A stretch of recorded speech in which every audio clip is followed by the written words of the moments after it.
এখানে তো সংবিধান সংস্কার পরিষদ নামে কোনো অধিবেশন আহ্বান করার সুযোগ নেই। জুলাই জাতীয় সনদকে আমরা সম্মান করি, প্রত্যেকটা অক্ষর এবং শব্দকে আমরা ধারণ করি।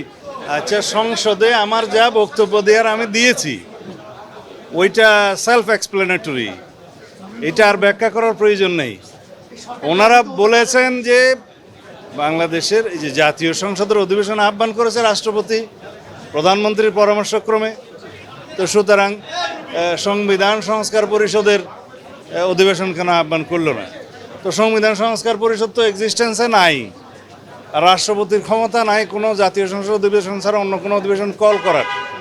প্রধানমন্ত্রীরও কোনো এখতিয়ার নাই অন্য কোনো অধিবেশন বা পরিষদের অধিবেশন আহ্বান করার, রাষ্ট্রপতিকে পরামর্শ দেওয়ার। এটা ছিল বক্তব্য। আর যেটা আপনারা বলছেন নির্বাচন এবং জুলাই জাতীয় সনদ বা নির্বাচন কমিশন, এই সম্পর্কিত যেগুলো প্রশ্ন আপনারা তুলেছেন, এটা অসাংবিধানিক নয়।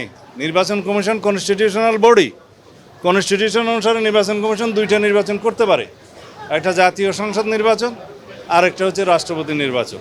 তো সেই নির্বাচন তারা করেছেন, তা আমরা নির্বাচিত হয়েছি জাতীয় সংসদ সদস্য হিসেবে, এটা হলো যে কনস্টিটিউশনাল ম্যান্ডেট হিসেবে তারা সেই নির্বাচনটা দিয়েছেন। তা এখন সেই সংসদ সদস্যদেরকে নিয়ে অধিবেশন আহ্বান করা হয়েছে, আমরা ওথ টেকিং করেছি, শপথ নিয়েছি, সেটা এখানে চলছে। এখন এখানে যদি সংস্কার প্রস্তাব গ্রহণ করতে হয়,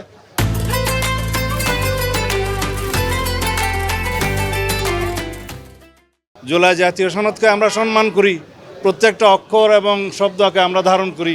জুলাই জাতীয় সনদ যেভাবে স্বাক্ষরিত হয়েছে সেই বিষয় নিয়ে এই মহান সংসদে আলাপ হবে, আইন প্রণয়ন হবে, অ্যাকর্ডিংলি যদি প্রয়োজন হয় সংবিধান সংশোধন হবে, তারপরে যদি কোনো পরিষদ গঠন করতে হয় সেটা তারপরের ব্যাপার। তা আমরা কনস্টিটিউশনালি যাই, আমরা কোনো কিছুই অস্বীকার করছি না, কিন্তু আমরা বলছি যেটা আমরা সংবিধান মেনে চলতে পারি। এখন অধিবেশনে আহ্বান হয়েছে, আমরা অধিবেশনে এসেছি, আলোচনা করি। এখানে তো সংবিধান সংস্কার পরিষদ নামে কোনো অধিবেশন আহ্বান করার সুযোগ নেই, সেই কথা আমরা বলেছি। সালাউদ্দিন ভাই, সেটা ঠিক বলেন নাই আপনি।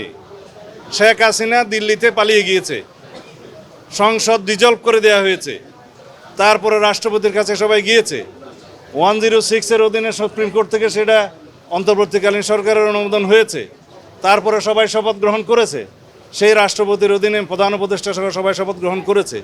106 আর্টিকেলে সব কিছু বলা আছে, যে সমস্ত বিধান সংবিধানের অ্যাব্রোগেটেড হয়ে যাওয়ার কথা সেটা যাতে না হয়, বৈধতা থাকে, সেই জন্যই সুপ্রিম কোর্ট 106 অনুসারে মতামত দিয়েছে। এবং কথা থাকতে পারে 90 দিনের ভিতর কেন ইলেকশন হলো না, সেই জন্যই 106-এ বলা আছে যে অন্তর্বর্তী সরকারের কোনো মেয়াদ দেওয়া ছিল না, তত্ত্বাবধায়ক সরকারের মেয়াদ থাকে, এবং তারা সেই অনুপাতে আইন প্রণয়ন করেছে।